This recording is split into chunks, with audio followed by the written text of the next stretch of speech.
Hi, welcome to Ladies Leading. I'm your host, Jessica Gendron. Maya Angelou once said, "There is no greater agony than bearing an untold story inside you." I believe in the world today there are too many stories of female leaders left untold. It has become my personal mission to give those stories a microphone. Ladies Leading intends to share the real stories of female leaders on their journeys to and through leadership, so that we might gain precious insight and advice from leaders just like them. We're giving women the microphone. Welcome to Ladies Leading.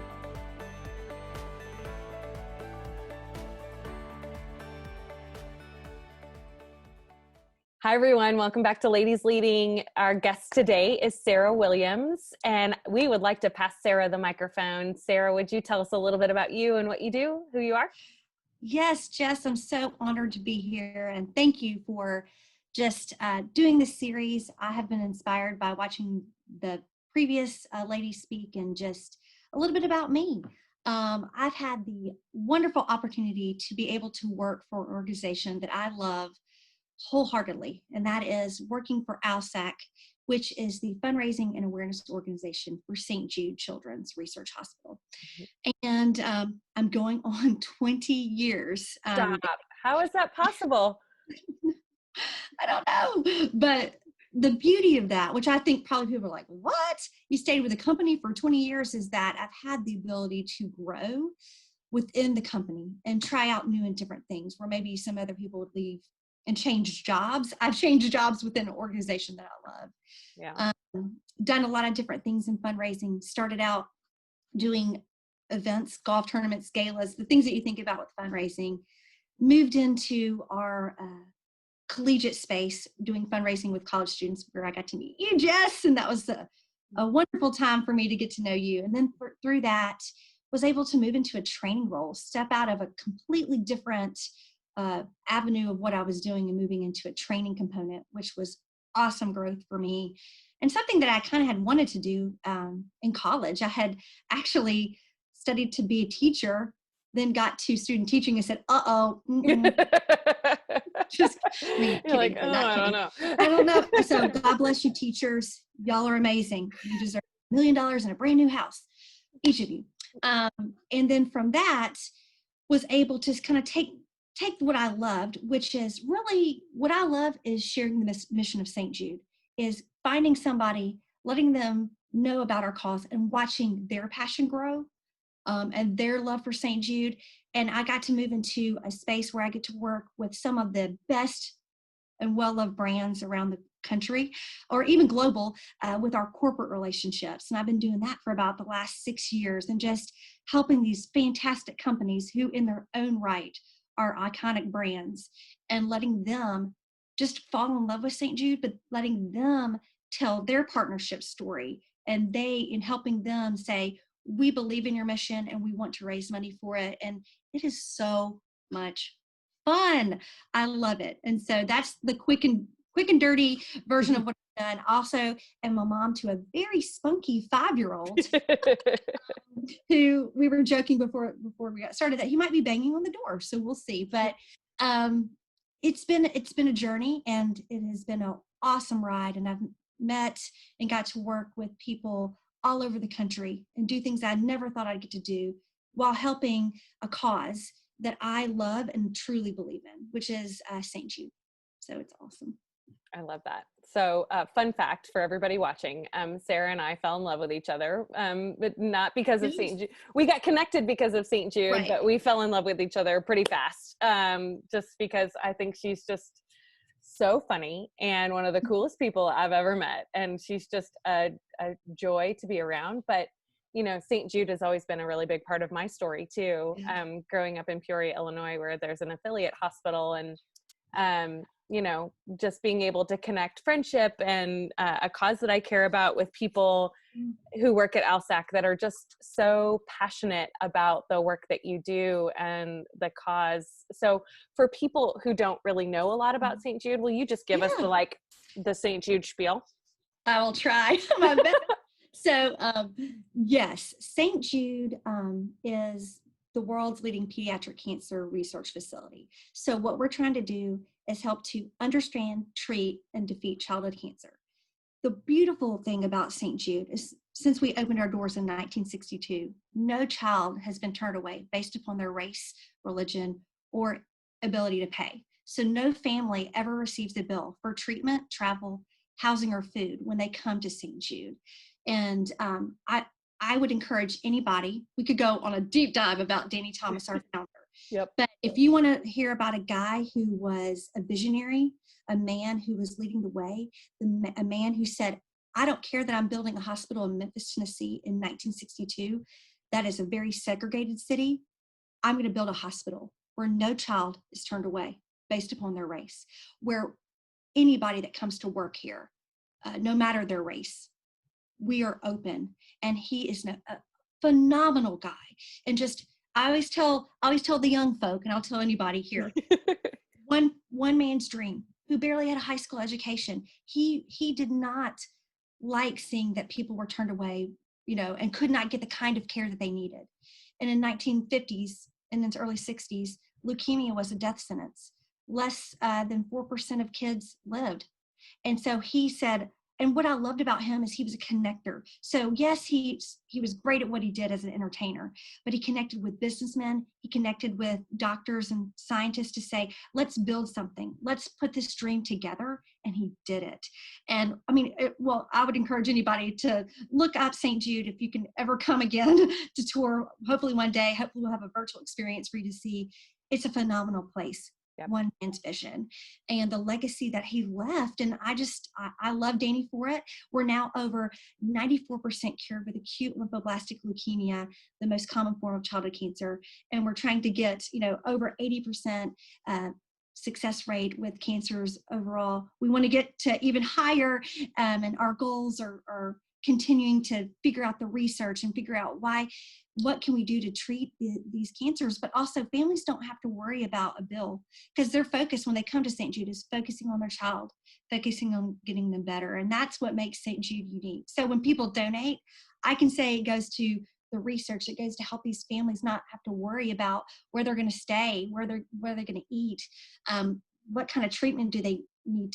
We don't even take insurance. I mean, we will, well, let me rephrase. We take insurance up to a certain point. If you have it, that's okay. And that's so that families don't have to worry about it. And we all know when you think about cancer treatment and the cost of that, that's a lot. Yeah.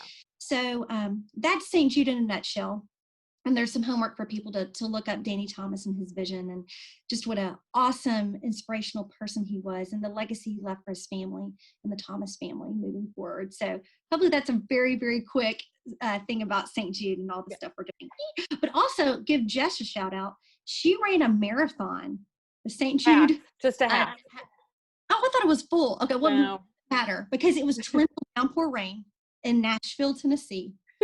Raised a ton of money for St. Jude and then ran a half marathon and blinding rain. Is that right, Jess? Yeah, blinding rain.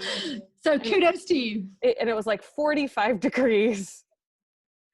And there was a moment, I ran it with a dear friend, KJ, who will also be a guest on this show. We ran it together and it started raining and we were standing in the corrals getting ready to start the race. And it started raining and she was like, oh my gosh, it's going to rain the whole race. And I looked at her, I was like, we can't quit. And she's like, no, we can't quit. And I said, babies with cancer don't quit. And she's like, you're right. Babies with cancer don't quit. And so I PR'd that race. Like my best half marathon time in the pouring rain, could wring out my compression shorts at the end of the race. Yeah. It was miserable. I think you're like, we're beyond soaked. I think I ate 3 Snickers bars in the St. Jude tent after the race. I was like, just all the candy in my mouth. It was awful. So wet. God bless you. Well, thank you. And you did a great thing. Well, I think it's pretty clear that you care a lot about St. Jude, not just based on what you shared, but also being able to work for the same company for 20 years. That's unheard of, I think, in a lot of instances.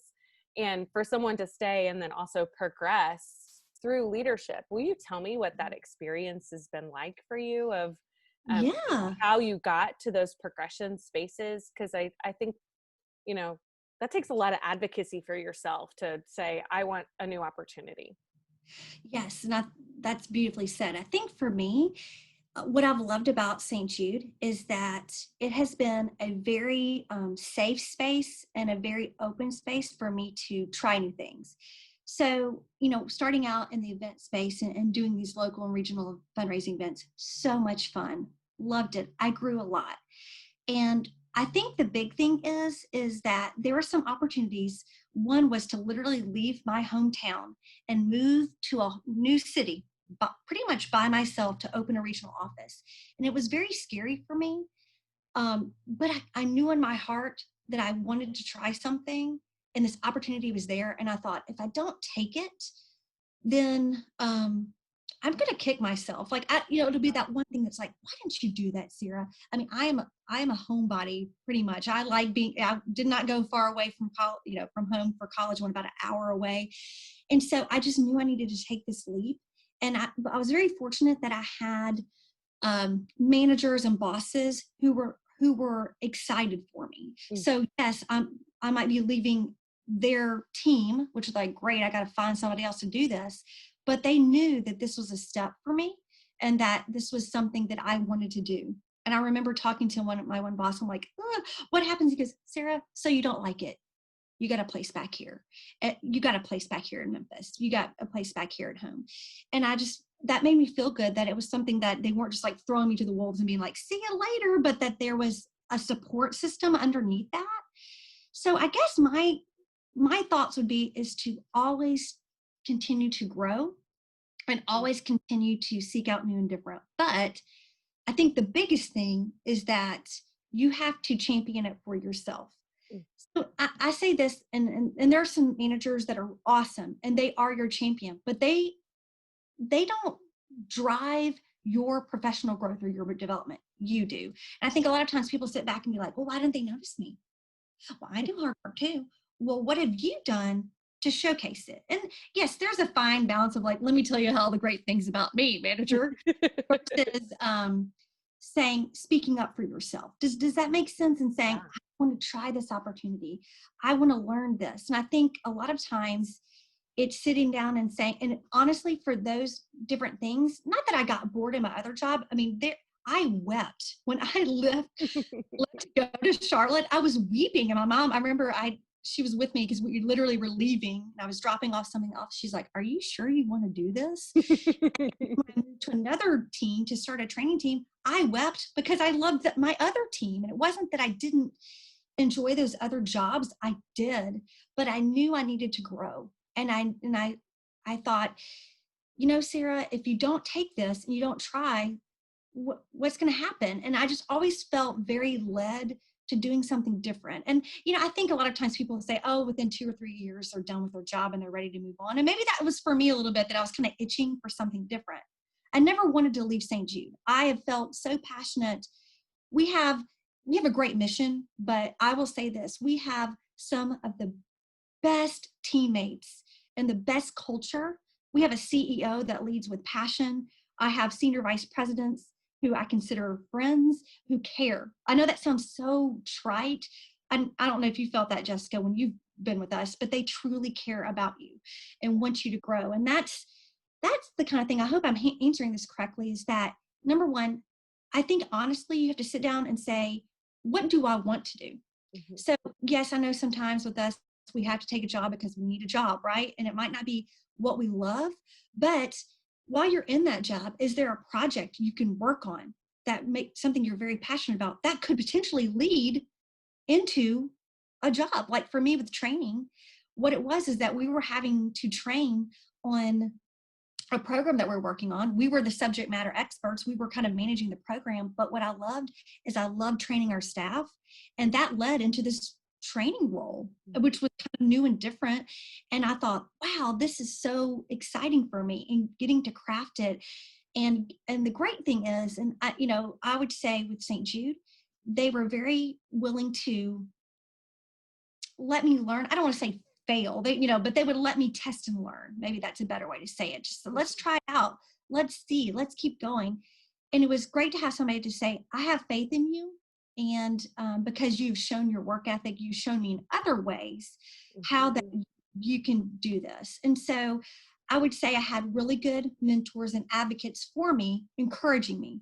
And then, but encouraging me to stand up for me, stand up for what I wanted, and to say, it's okay to grow and learn. We want you to be happy at St. Jude. We don't want you to not enjoy your job.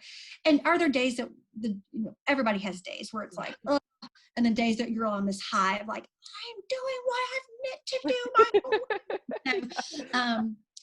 I kind of just say I honestly had to take some scary leaps in my life to kind of get where I'm going, to leave a department that I worked with for 13 years, a team that I loved, which is so crazy because we're like, see you down the hall. I mean, isn't that dumb? I'm like, we can still go to lunch together, right? Like to go into work with our corporate partners. That was a pretty big leap. And honestly, for me, a learning curve, and something that I was very glad that I've done, because I'd been with a company 14 years, but I'm telling you, I got into a new role and was like, I got to up my game a little bit, there was a lot of learning with me, and growing into a whole different subset of sort of professional development. And even now, as we're looking into the future of what our new normal is going to be, there's things for me to learn and grow now. Whether that's learning through virtual types of experiences, and just a lot of areas and opportunities of growth that I'm constantly learning. That's kind of what I would say, is that just take the leap. And I'll be honest with you, Jessica, there were some things that I tried and applied for and I didn't get it. But I do feel like maybe not getting those positions or getting that role helped shape me for another role, or help me to understand, okay, what can I learn from this situation? Yeah. I didn't get a role that I thought I was going to be great for. I didn't get it. And I had to have some pretty honest conversation of, can you tell me, manager, why I didn't get it? And they did some truth talk with me. Yeah. And that I grew a lot of just sort of how I thought of, I was a great manager, but maybe there's some blind spots. So I think it's also being open to, you might step out and it might not work out. And that's okay, because I feel like there's providence and there's some refining, that there could be something down the road. I hope that makes sense with that too. No, that was exactly what I was going to ask you, of like, have there been things that you have gone after that you didn't get, and what was that experience like? Or when you did get a no, even when you were trying to look for the next opportunity. So that was helpful. Right. And I would say, in adding to that, I'm a people pleaser by nature. You know me, I'm going to be like, let's be best friends. I'll do whatever I can. That's my built. If you're into the Enneagram, I'm a Enneagram 2, wing 3.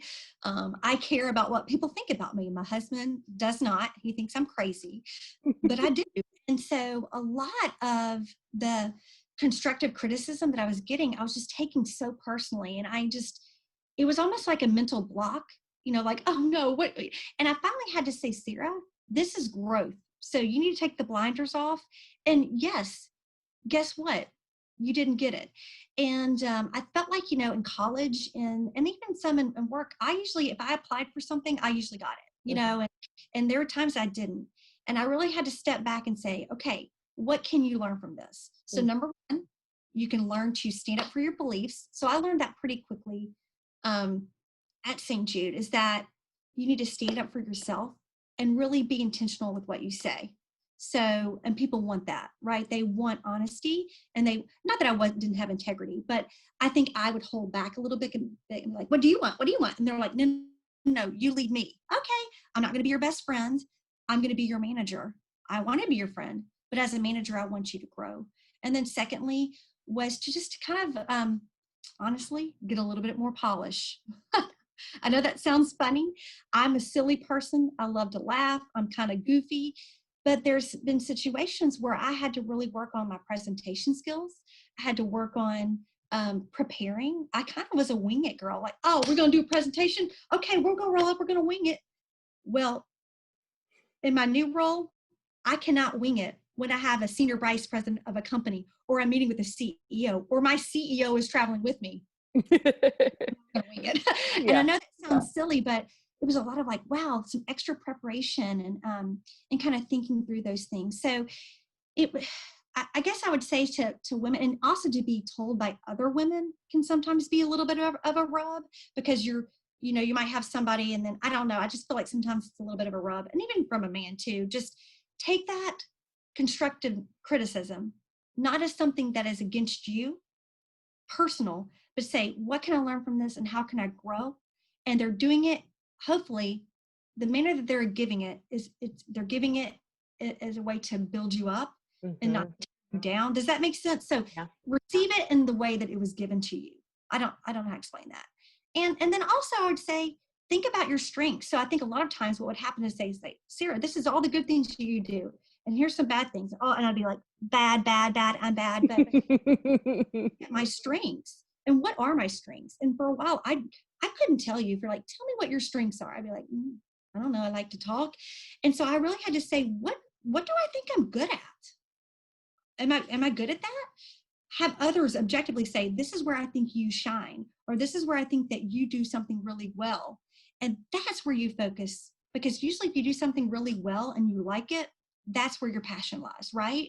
Yeah. So that's where you can take that energy and say, ooh, I really love filing papers, or I really love organizing, or I really love talking to groups. Okay, what could that manifest into something that you really enjoy doing, right? And from there, have people kind of invest in you and encourage you from that. So that was a little bit of me having to do some soul searching of who is Sarah Williams as a leader, and which is funny to me because some days I don't think that I am a leader. And I'll move into this and say, one of the two things that great leaders at Alsac St. Jude have told me. One was our senior vice president, Steele Ford, and it's just been a game changer for me because, for me, I was climbing the ladder. I mean, I don't know if you say corporate ladder in a nonprofit, but I was climbing up the ranks, right?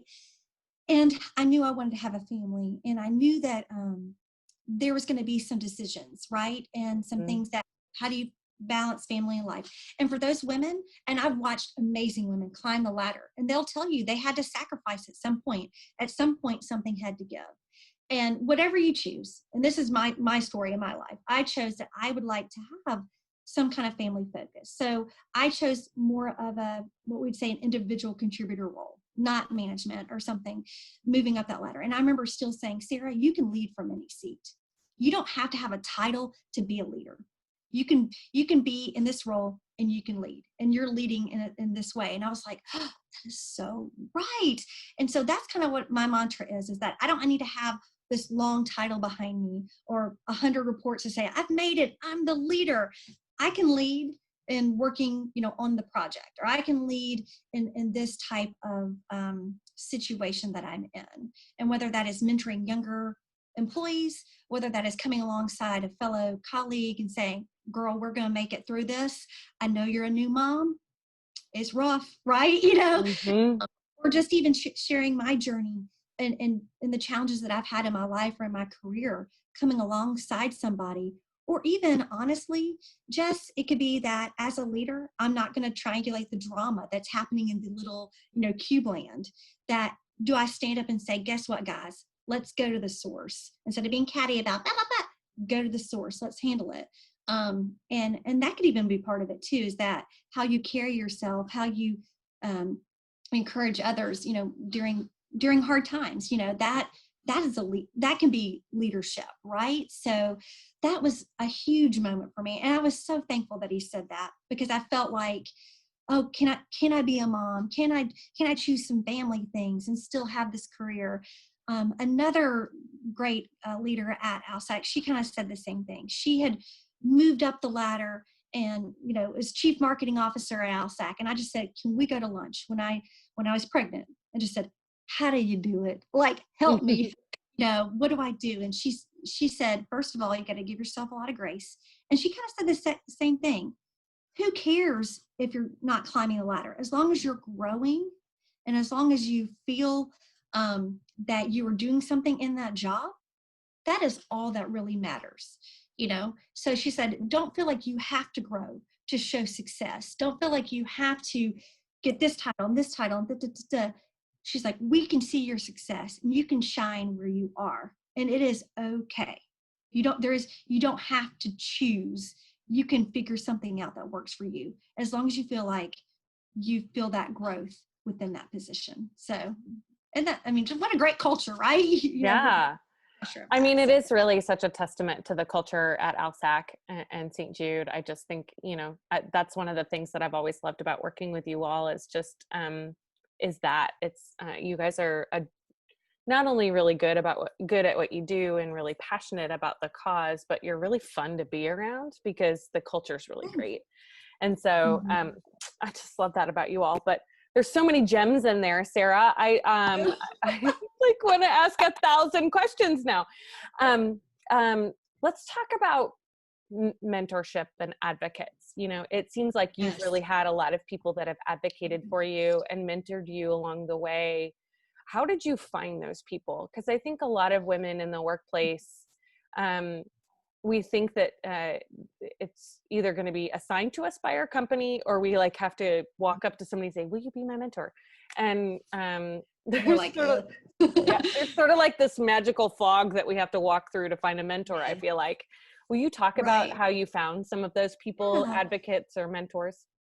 Yeah, I have been very, very lucky that even before my time at St. Jude, so I worked I worked for my sorority for a couple of years before coming to St. Jude, and I would have to say how I define mentor. Yes, can you have an official mentor where you say we're going to meet every week and we're going to mentoree?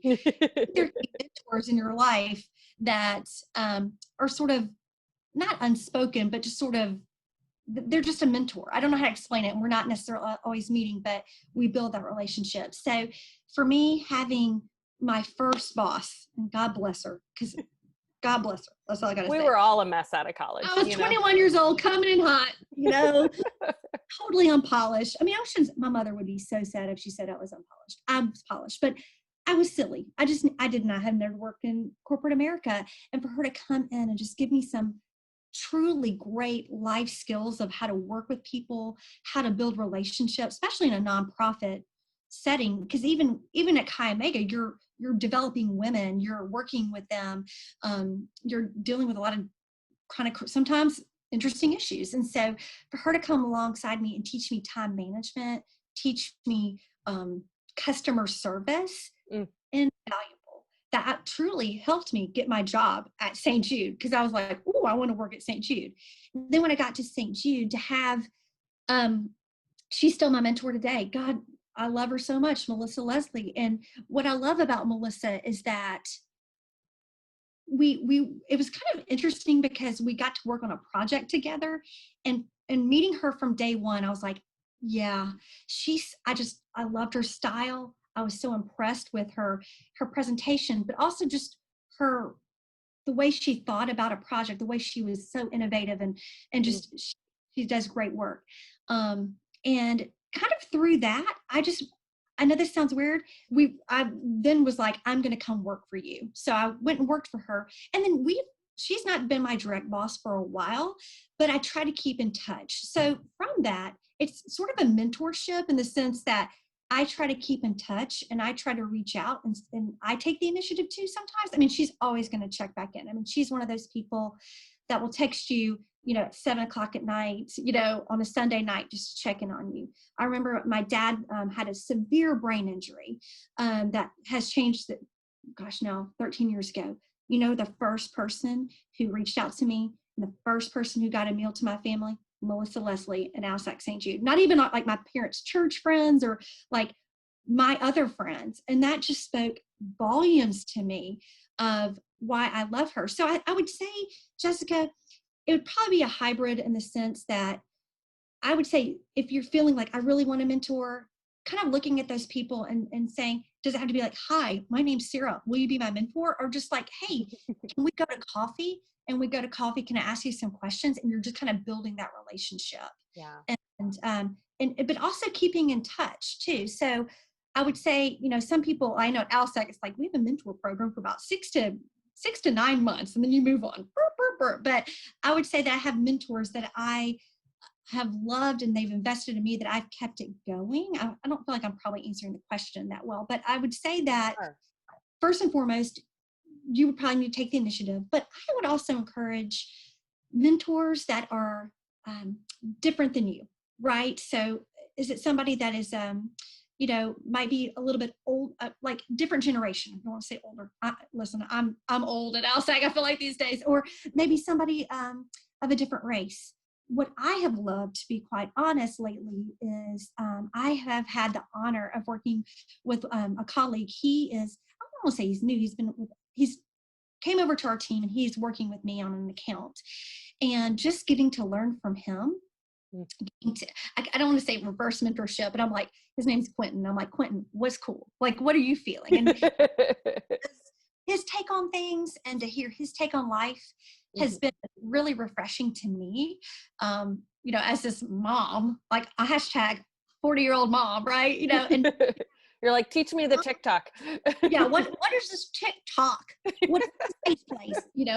And what did he did have to show me something the other day. I was like, oh my gosh, I've become, but I've enjoyed just even sort of learning from him and having him talk to me about what he's seeing, what he's learning. And I would recommend just don't go within your smaller circle, to branch out, just so that you can get a breadth and a width of just experience, right?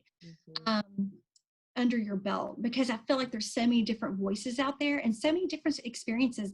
And when I say that, I'm pointing back at me, that I would love to try to bring in more people speaking into my life that have different experiences than I do. And I love to learn, and I love to learn about people, and I love to learn just kind of their journeys that has helped me along the way. So I don't know, it is kind of a mystic fog, isn't it? Like, where are you, mentor? But I think sometimes mentors probably might be in places that you're not even looking. It can be a friendship, right? As somebody maybe who's newly married, or somebody who's in a new relationship, or even somebody that's just a friend and you're going through life. They could be a mentor to you too. So I feel like a lot of times we feel like it needs to be so formal in this little box, and it doesn't. Yeah. I also feel like we kind of like want to be christened, right? Like there's this impression that like I have this really amazing mentor and they've christened me as somebody who they want to invest their time in. And it's like, oh, for crying out loud, I have a couple of mentors that like are old bosses for me. And I have one in particular. He was my supervisor in graduate school, and he's the guy I call when I want my butt kicked. When I need somebody to like check me, or like course correct me, or just totally blow what I'm thinking out of the water, because he always provides a really important counterpoint for me. And so when I want to be challenged, I have someone that I call, for that perspective. And that's what I love about Melissa Leslie.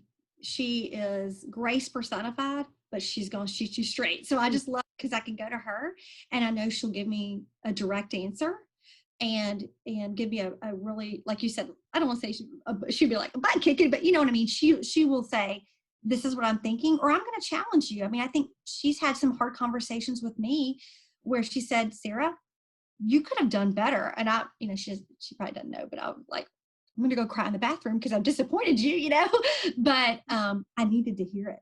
Right. Yeah. And I needed somebody to tell me the truth. And I've always taken that, and the experience that she's provided me, she's done it with grace. She's done it with love. So yes, she's going to speak truth in my life, but I always know it's from a good place. And I then say, what can I do as a mentor to somebody else? So if there's somebody younger coming to talk to me, I owe it to them to speak the truth in their life, hopefully from a good place. And I feel like you have to have a little bit of a relationship to really do that in some cases. But that's what I love about that, is the integrity that comes with that. And we'll tell you, Melissa has a lot of hard conversations with people, and she mentors other people too, that they come back and said, I'm so glad that she told me that, or just really spoke that into my life, because that changed me profoundly for the better. Yeah. And that's what we all deserve, right? Somebody that's going to help you course correct, and they do it because they love you and they want to see you grow. Yeah, I think that's the key, right? It's done with love, Yes, yes. You can get your butt kicked by anybody, right? A mentor actually does it because they're invested in your success. Yeah. Right. Yeah. Right. But I think your point to the, when you reached out to the chief marketing officer or some of the other people that you've reached out to, I think the ownership comes from the person wanting to be mentored. We really have to and check in and seek out that advice from those Mhm. people. And I think you're right about that. And I do think a lot of like leadership and figuring out what you want to do is your personal soul searching. So I think, and maybe this was me, and I don't know if other people feel this way, is I kind of took a back seat sometimes. I'm like, well, they'll tell me, they'll give me that job, they'll know. Well, they might not. And so a lot of it was saying, okay, and there have been job opportunities that have come up that I've thought, no, I don't think I'd really enjoy that. Now, would that make me higher up in the rank? Probably. Would I have more of a senior title? Yes. Would I be maybe miserable in my job? Mm-hmm. So it's sort of looking at like, what is your motivation? And that was a lot of soul searching for me. So instead of somebody telling me, you are a leader and this is the job we're going to give you, yay for you, I had to say, no, I want to do this because I want to do it. Because, a one or 2 years down the road, I don't want to be miserable in this job. And I don't want to say, oh my gosh, I need to get out of here. And so that was sort of that game changer. And that's when I was so glad that Steele kind of just said it. He kind of was saying it to the group and he's reiterated it with me that, listen, do what you love and find that out for yourself. And then let's grow from there. Right. So I would say with anybody who's meeting and, like an individual learning plan of just figuring out what is it that you truly want to do. It might be something crazy. You might say, you know what? I really want to do graphic design. But right now I'm doing accounting, but I want to do graphic design. That's okay. Mm-hmm. And hopefully your managers or you can figure out a way to take classes or do things that will help you in a graphic design way. But it's something that that you're passionate about. And so you're not just sitting in this rut, because I feel like then when you work, if you're working full time, that's your whole day, is spending time in a place that you do not enjoy, right? Yeah. That Makes affects you you. grumpy everywhere else. Grumpy everywhere else. And I think for me, it was taking ownership of my career path, not letting others tell me what I want to do and what I should do. And probably there's people that would disagree with some of the choices that I made. I mean, some people might look at me and say, you've been at LSAT 20 years and you're only at this level. And I have to say, I don't care what other people say, which is really hard because I really do care. That's But I the don't. two in you. That's the But two. I had to say, I've chosen this because I love it. And because secondly, I choose it for the dynamic that I want with my family, which is okay. It is okay. Yeah. And the kind of family life that I want to choose. And I think honestly, I had to say that, and this is for Sarah speaking, I had to put my family first. I love my job. I would give anything for my job. But at the end of the day, Team Williams is number one.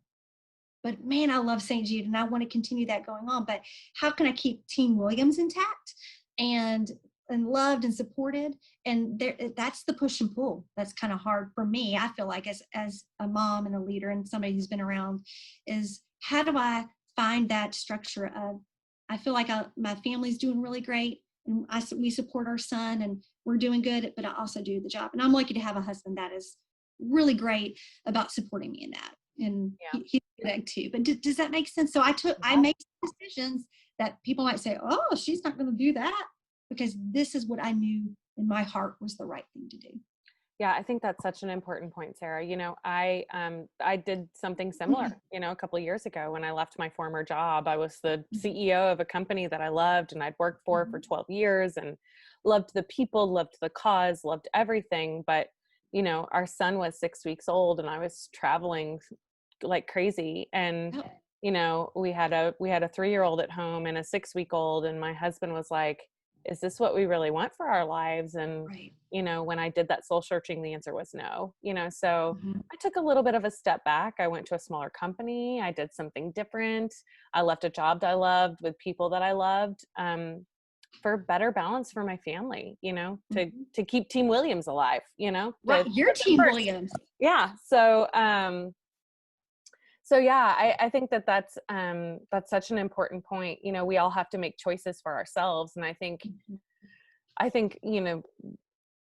you said it at one point, we chase this ladder, this increasing title, where we have an episode with Angela Freeman, where she talks about something really similar, that you don't have to have a title to lead. You know, you can, to Steele's point, you can lead from any seat. And I think that's such an important piece of, you're leading in LSAC right now. And I know that based on what you're doing. And I know that based on who you're working with. And I don't think you necessarily have to have a title.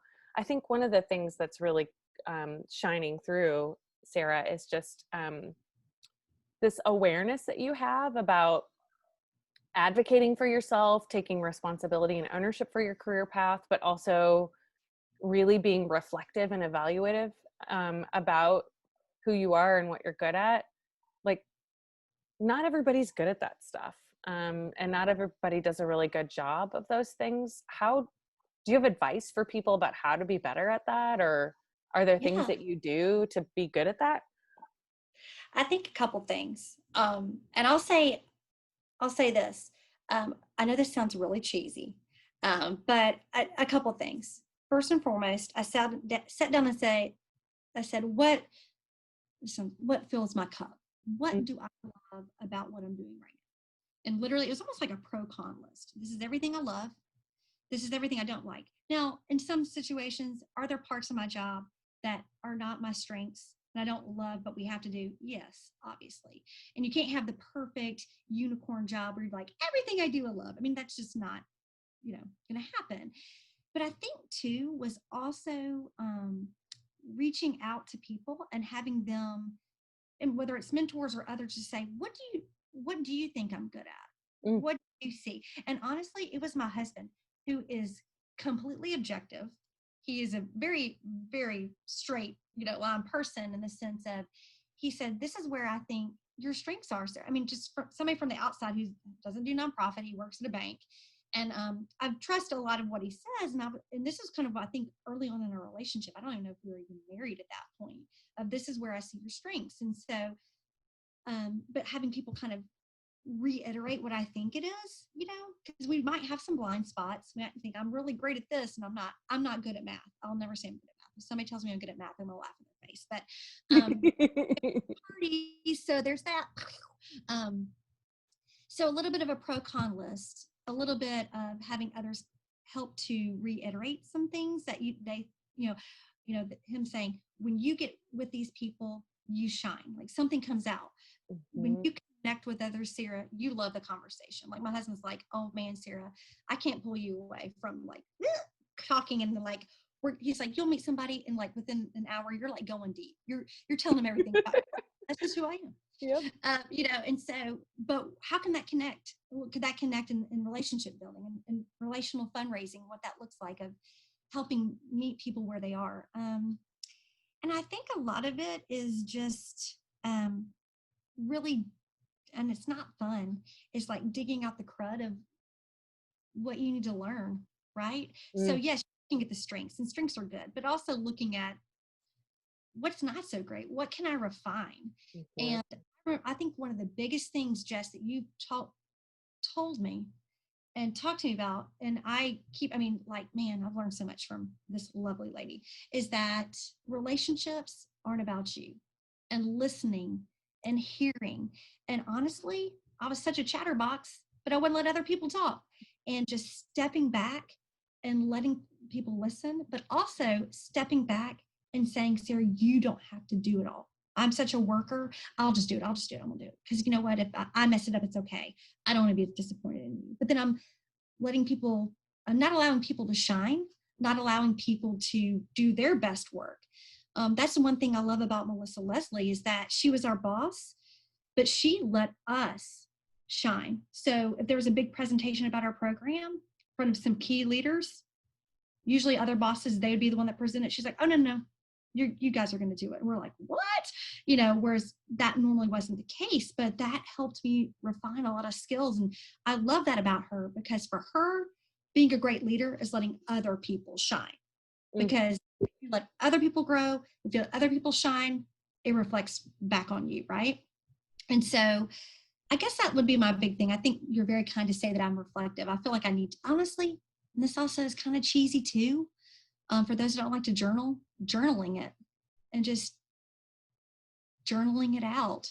I have ebbs and flows where I'm like writing it, and then there's days I won't, there'll be weeks I don't journal, but I guess that's kind of the big reflective thing. And it's hard, it's messy, it's not a pretty process. And some things might come to light that you don't like about yourself, but to me, that's where you say, okay, I don't like it. How can I change it?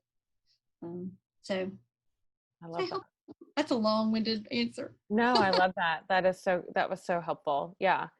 That's so good. I think that that's the piece that I think particularly young women really struggle with, is just, you know, that self-awareness piece. And I think you can't really truly advocate for yourself in your best way unless you have the self-awareness piece figured out. And they don't teach you self-awareness. That's not something you learn. It's something that's either intrinsic or it's not, or you teach yourself how to do it or you don't. So Right. that's super helpful. Okay. So what advice do you have for women that are watching? Is there any piece of advice? Ooh, Women goodness. to lead, looking to get promoted, whatever it is, lead a team, whatever. Lead a team. I would say a couple things. Oh gosh, that's such a good question. I probably should have a better answer. I would say, honestly, I would say give yourself some grace as far as, what you're going through. I would also encourage you, if you truly want it and it's a little bit of a risk, go for it, right? I think the best years of my life where I've really been stretched and have really grown is those risks. And I'm slightly risk averse. I lean more toward like not doing it than doing it. And I really had to step out. And so for me, I would say, look at those risks. And it could be very small things. I would say really look at like how you can advocate for yourself in the sense of step up. And doesn't mean you need to walk into your boss's office and say, I need a promotion because I deserve it, yo. And you really might. That goes really well. Right. That's great. But it could be small things like, I want to take on this project, or you're in a big room with lots of leaders and people looking around and you raise your hand to say, can I try this? Can I try writing this report for you? Can I try leading this project? Can I take on this initiative? Or going into your, manager's office and saying, I have this really crazy idea. Would you be willing to hear it out? Or would you be willing to let me just test a little bit of it and then see where that goes? And that could lead into something so big for you that you wouldn't even imagine. So that's what I would say, is that look for those opportunities where you feel like you want to take a leap. And then secondly, give yourself grace. And I would say encourage each other. I think a lot of times we as women can get a little catty and jealous, let's just say. And a lot of times I always say, you never know what's going on with somebody else. You just don't. And I just need to worry about myself. Now, I know that's hard, and I know that's hard not to get into the gossip, into the drama triangulation. And I'm literally looking at myself. I need to work better on it. But I've found when I don't get into that sort of pit of bleh, and I stand up and say, hey, we're not going to do that, or we're going to end it, I'm more peaceful. Communication is better when we just kind of say, I'm going to go to the source. I didn't like how you said, or you know what? I really wanted that job that you have. So I'm going to congratulate you and wish you the best. But I still want to work with you. Like, does that make sense? I don't know how to explain that. I think a lot of that is women just being catty, and honestly, we just tear each other down when we do that. And we need to support each other so that we can be those leaders, so we can rise up and encourage each other, because I think that sometimes can come to a fault. And again, a lot of this is like preaching back to myself, right? And Sarah, you need to hear this, but that would be kind of my biggest advice, is take that risk. And if it's a baby risk, it's okay, and give yourself grace. Yeah. I support other women, I think, is the third thing you said. And that for me, I mean, you might be the first person I've interviewed that said that, Sarah. Which is like, everybody should have probably said that, I think that that's such a hard piece of it. I think that for the longest time, being a woman in leadership was so competitive because there wasn't space for more of us. And the only people that really truly create space for more female leaders is female leaders. And so anyone that rises opens new doors and creates more space. And so I really try to have an abundance mentality about that stuff instead of a scarcity mentality of, you know, when one woman ascends, it creates more space for more women. Right. And that's such an important point. Yes. Okay. One last question. Okay. What is one critical skill or trait that a woman needs to be successful? One critical skill, I think, good one. I think one skill that she really would need is, and it kind of goes back to kind of we're talking about like speaking up for yourself. I would say is going in sort of a balance of I'm going to speak what's on my mind appropriately, but not backing away from, hey, I've got an idea, I've got a thought, I'm going to speak up. So maybe speaking up, but also in a sense of like, I don't want to say know your audience, that sounds terrible, but know the right timing. So appropriate timing for speaking and how you speak. I think that's a pretty critical skill of just, you know, understanding and not sitting back and letting things happen to you. Control it, right? You can control your career. And then I think the second thing, we only said one, so maybe that's just my skill. Gosh, that's so good. There's so many things. That'd probably be it. It's just listen. I think the hard part is a lot of women say, well, I think, or I feel, and being a little bit more assertive. And maybe that's because I feel like I've had to really learn how to be a little bit more assertive and not apologize or quit apologizing. That's it too. You don't have to say that. And my husband says that all the time, like, quit apologizing. Oh, I'm sorry, I'm going to do this. Just say it. So those are probably my two things is speaking up and quit apologizing. Love that. Love that. I'm so sad our time's over. I know. So sad. Okay. Thanks for coming, Sarah. It's an honor. I just love you. I just love everything that you're about. And, you know, so glad you were here with me today. It is my pleasure. I just wish I could like be there in person to give you a real hug and not a virtual hug. Yep. But Jess, it is an honor that you even that you would want to like hear my thoughts and opinions. So I really appreciate it. And thank you for all you do as just a good friend. You're just a good friend and a leader that I look up to often. And so thank you so much. You're sweet. Thank you for that. Well, thank you everyone for joining us today on Ladies Leading. Make sure you check out our website, ladies-leading.com. You can see past episodes. You can also nominate a woman to be on our show. And again, want to thank our sponsor, the Center for Leadership Excellence. They're actively working to make workplaces better for women. You can learn more at cleindy.com. We look forward to seeing you next time as we pass the microphone to another female leader.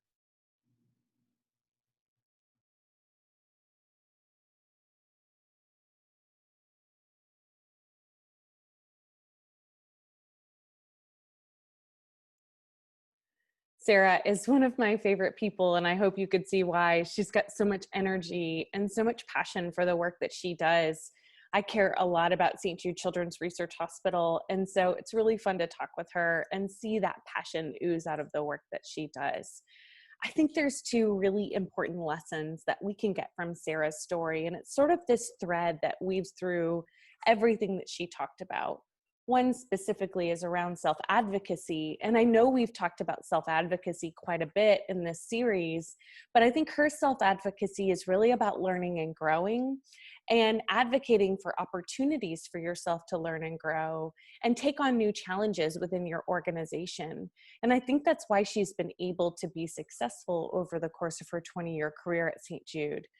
The other one is Sarah really, I think, gave me a different perspective on what leadership really is. And I think that she was able to reframe for us that leadership isn't necessarily having this big fancy title, or that we climb this ladder all the way up to the top, that there's lots of different ways to think about how we can lead within our organizations. So the first one, I think Sarah really talked a lot about self-advocacy. I think it's incredible that she's been with ALSAC St. Jude for 20 years and that she's been able to advocate for herself and opportunities to learn and grow within the organization. So she's been able to stay connected to something that she's deeply passionate about. You know, there's a couple of good quotes, lots of notes again, y'all.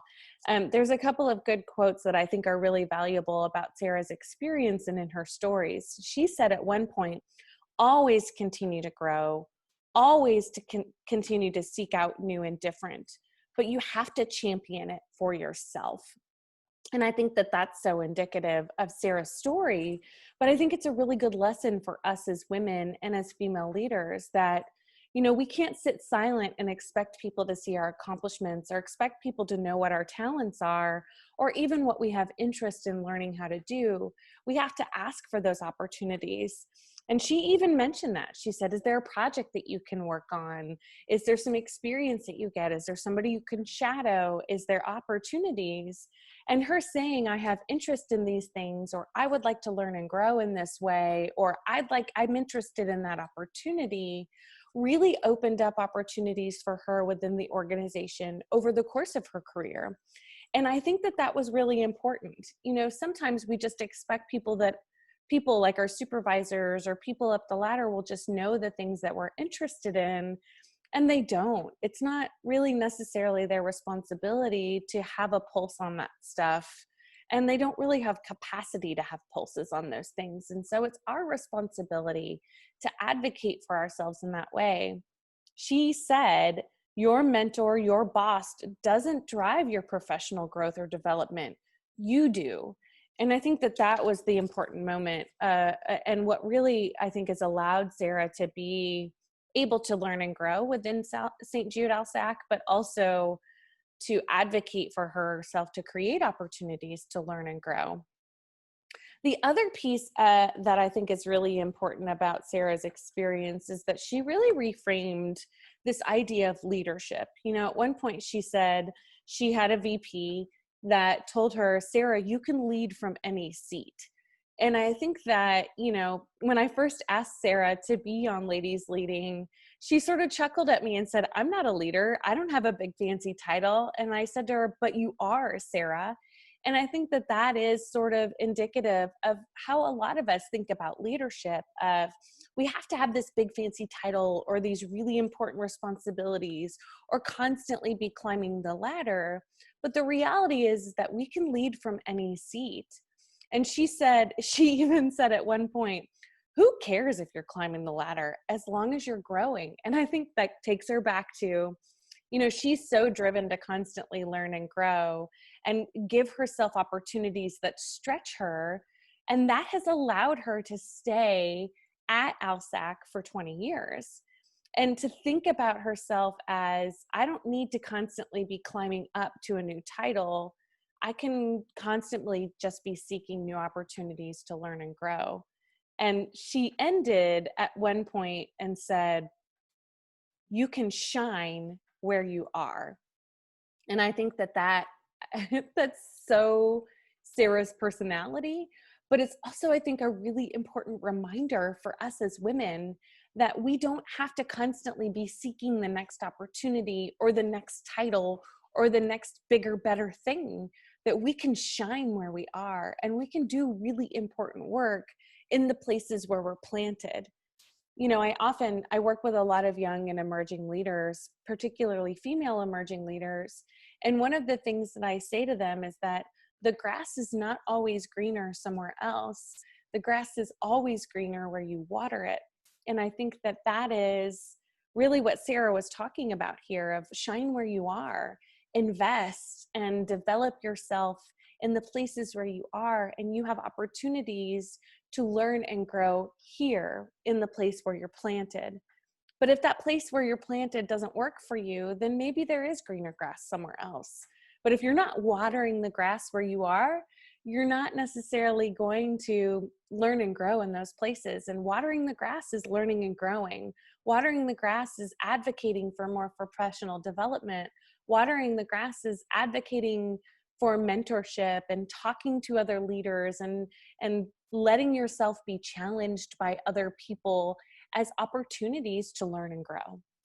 And I think, Sarah is such an amazing person, and she's someone that you love to be around because of her energy and her passion for St. Jude Children's Research Hospital. And I think that, we can take a lot away from her story, but I think more than anything, just being intentional about shining where you are and advocating for opportunities to learn and grow. I want to thank you all for joining us again on another episode of Ladies Leading. Please be sure to check us out on ladies-leading.com, where you can see past episodes and nominate a woman to be on our show. I also want to give a special thanks to our sponsor, the Center for Leadership Excellence. They're actively working to make organizations great places for everyone to work. You can learn more at cleindy.com. Thanks all, and we'll see you next week as we pass the microphone to another female leader.